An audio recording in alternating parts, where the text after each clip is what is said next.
coach a lot of those people. And I've totally been in that situation where I'm just like, I don't feel joy, I don't feel pleasure, nothing feels good.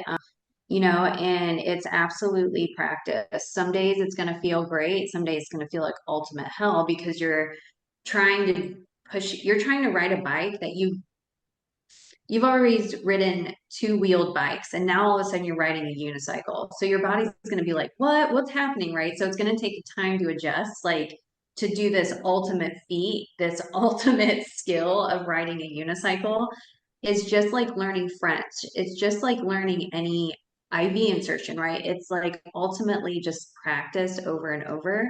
And in those moments where you might feel like nothing's working, that's when it is actually working. When Go you on, say feel more. and have that question, like Right. nothing is working, like that shit is working. Say That's why more you're about having that. that question. Yeah, yeah. That's I an mean, any interesting way to put it. question, like, is this a good decision? Like your body and mind already know that it has already made the decision. You're just trying to find more knowledge and information from your internal, external circumstance to clarify that decision, right? So anytime we have a question that's like, why am I doing this? You should probably dive more into like, why are you doing that? Or why do you need to do something? Right. So yeah, the moment that it's like, it's not working, like shit is working behind the scenes. You just ultimately cannot see it in your 3D.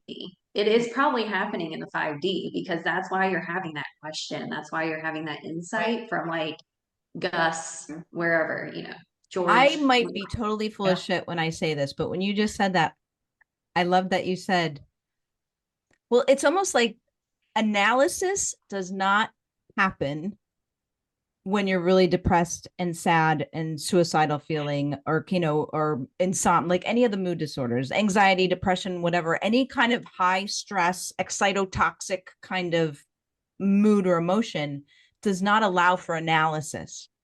So if you're going, why isn't this working? When will this work? You're analyzing what you've been doing. That's analysis. So the mere fact that you're questioning why isn't this working or when is this going to work kind of shows that you're improving. Is that Yeah. full of shit or does that Yeah. make sense? Yeah. Yeah, No, that's totally what it is. Okay, yeah, cool. yeah. Because you can't see it when you can't see it, right? You wouldn't even be able to ask yourself the question to analyze if you're just completely operating from subconscious, unconscious behavior. Yeah. Yeah, you Yeah, have to be witnessing yourself, which means yes, you're in the present moment to be able to say, she's still batshit that's crazy. This fucked isn't up. working. Yeah. I Yeah. mean, speaking of yourself in the third person. Right. Yeah, I love Yeah. that.